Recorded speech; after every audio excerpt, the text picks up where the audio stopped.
ബി.ജെ.പിയുടെ മന്ത്രി ഏതെങ്കിലും ഒരു സ്ഥലത്ത് മതമാണ് പ്രശ്നം എന്ന് പറയുകയും ആ മതം എന്ന് പറയുന്നത് ഹിന്ദുമതമാവുകയും ഹിന്ദുത്വ എന്നുള്ള അജണ്ടയുടെ അടിസ്ഥാനത്തിലാവുകയും ചെയ്തു കഴിഞ്ഞാൽ നിങ്ങൾ അതിനെ ഇതേപോലെ സാമാന്യവൽക്കരിക്കുമോ?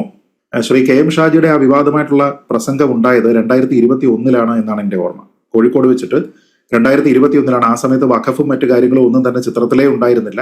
അതൊന്നും ആയിരുന്നില്ല അതിന്റെ കോണ്ടെക്സ്റ്റ്. മറ്റൊരു കോണ്ടെക്സ്റ്റിലാണ് അദ്ദേഹം അത് പറഞ്ഞത്. ആ പറഞ്ഞിരിക്കുന്ന കാര്യത്തിനെ കുറിച്ച് ഈ അടുത്തിടെ ഒരു മാധ്യമ സ്ഥാപനത്തിന് അദ്ദേഹം ഒരു ഇന്റർവ്യൂ കൊടുക്കുന്ന സമയത്ത് അദ്ദേഹം അതിൽ ഉറച്ചു നിൽക്കുകയാണ് ചെയ്യുന്നത്.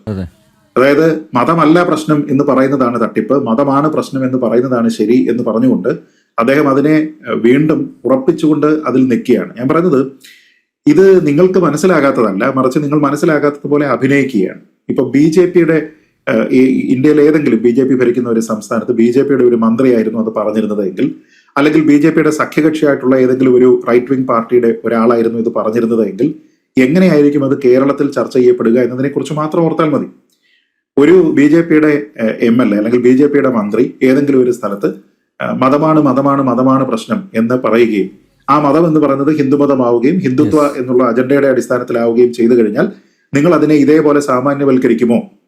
അതിന് അന്നില്ലാത്ത ചില കോണ്ടെക്സ്റ്റുകൾ കൊണ്ടുവന്നതിനെ ന്യായീകരിക്കാനായിട്ട് ശ്രമിക്കുമോ എന്നുള്ള കാര്യം നോക്കിയാൽ മതി. ഇദ്ദേഹത്തിന്റെ മാത്രമല്ല, പി.കെ. ബഷീറിന്റെ ഒരു പ്രസംഗം ഇപ്പോ ഇതേപോലെ തന്നെ വൈറലായിട്ട് അദ്ദേഹത്തിന്റെ ഒരു പഴയ പ്രസംഗം ഓടി നടക്കുന്നുണ്ട്. ഞാൻ പറയുന്നത് ഇന്ന് ചിലപ്പോ ഒക്കെ ഇവരൊക്കെ ഇരുത്തം വന്നിട്ടുള്ള ആൾക്കാരായി മാറിയിട്ടുണ്ടാകാം, പക്ഷെ വളരെ പ്രകോപനപരമായിട്ടുള്ള പല പ്രസംഗങ്ങളും ഇവരൊക്കെ തന്നെ മുമ്പ് നടത്തിയിട്ടുണ്ട്. അതിൽ മതം ഒരു എലമെന്റ് ആയിരുന്നു, മതം ഇതിലൊരു വിഷയം തന്നെയാണ് എന്നുള്ളത് കേരളത്തിലുള്ള എല്ലാ ആൾക്കാർക്കും അറിയാം എന്ന് തന്നെയാണ് ഞാൻ കരുതുന്നത്. ശ്രീ